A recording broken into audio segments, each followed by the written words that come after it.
बोल उठाती है तस्वीर भी मन से बुलाकर देखिए, दिल की बात जरा प्रभु को सुनाकर देखिए, देते हैं वो सब की बातों का जवाब, दुख अपने दिल का उनको बताकर देखिए।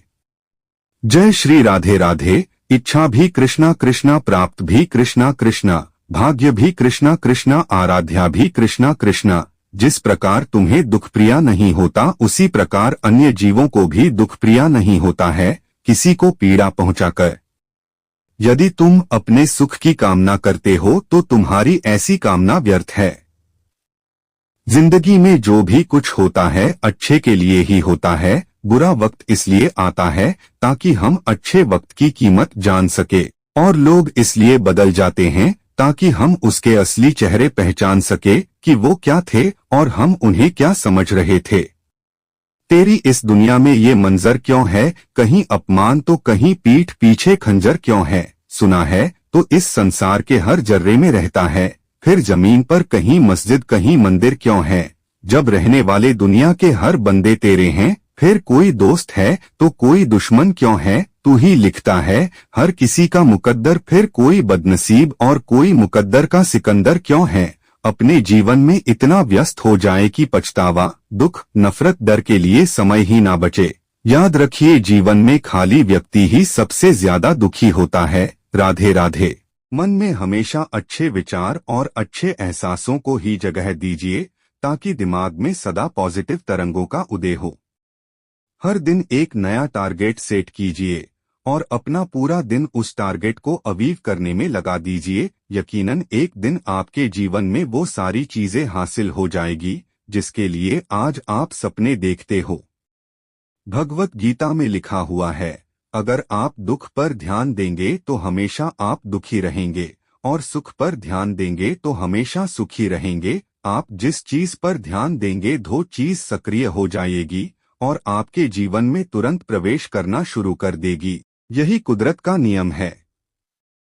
आज की दुनिया में रिश्तेदारी भी केवल पैसे वालों की ही होती है। गरीब व्यक्ति से कोई रिश्तेदारी भी नहीं रखना चाहता। आप थोड़े से सफल होकर देखिए, हजारों नई रिश्तेदारी पैदा हो जाएंगे। पहाड़ पर चढ़ने वाला व्यक्ति हमेशा झुककर ही चढ़ाई करता है और उतरने वाला आंकड़ कर, इसलिए जो व्यक्ति झुक रहा है वो पहाड़ चढ़ रहा है और जो अकड़ रहा है वो तेजी से नीचे आ रहा है। क्योंकि फलदार वृक्ष में भी जब फल लगते हैं तो झुक जाते हैं, और जिस वृक्ष में फल नहीं होते अकड़कर खड़ा रहता है। इसीलिए श्री कृष्ण ने कहा है, जब आपका समय अच्छा हो, सुखपूर्वक जीवन बिता रहे हैं, तो अपना स्वभाव नरम रखिए, नर्म स्वभाव बनाकर रखिए ताकि बुरा समय आने पर लोग आपका सहयोग करें। जो नहीं मिला है बस उसकी ही इच्छा होती है सबको, लेकिन जो मिला है उसकी कदर कहाँ होती है सबको। नकारात्मक विचारों का आना तय है, परंतु यह आप पर निर्भर करता है कि आप उन्हें कितना महत्व देते हैं। श्री कृष्ण कहते हैं, सिर्फ बाहर से दिखावे के लिए अच्छा मत बनो, क्योंकि ईश्वर आपको बाहर से नहीं बल्कि भीतर से जानता है। श्री कृष्ण कहते हैं, मैं वही रहूंगा जहां पर हर कोई आपको छोड़कर चला जाएगा। श्री कृष्ण कहते हैं, देना शुरू कर दो तो आना खुद शुरू हो जाएगा, इज्जत भी और दौलत भी। कान्हा कहते हैं, अगर फल का एक छोटा सा बीज हजारों फल दे देता है तो सत्कर्म भी तो एक बीज ही तो है, वो व्यर्थ कैसे जा सकता है। सूरज के बिना सुबह नहीं होती, चांद के बिना रात नहीं होती, बादल के बिना बरसात नहीं होती, और जय श्री कृष्ण के बिना दिन की शुरुआत नहीं होती। राधे राधे। श्री कृष्ण कहते हैं, छल करेगा तो छल मिलेगा, आज नहीं तो कल मिलेगा। अगर जियोगे जिंदगी सच्चाई से तो सुकून हर पल मिलेगा। मनुष्य को हर परिस्थिति में शांत और धीरज बनाए रखना चाहिए, क्योंकि यही उसे महानता की ओर ले जा सकता है।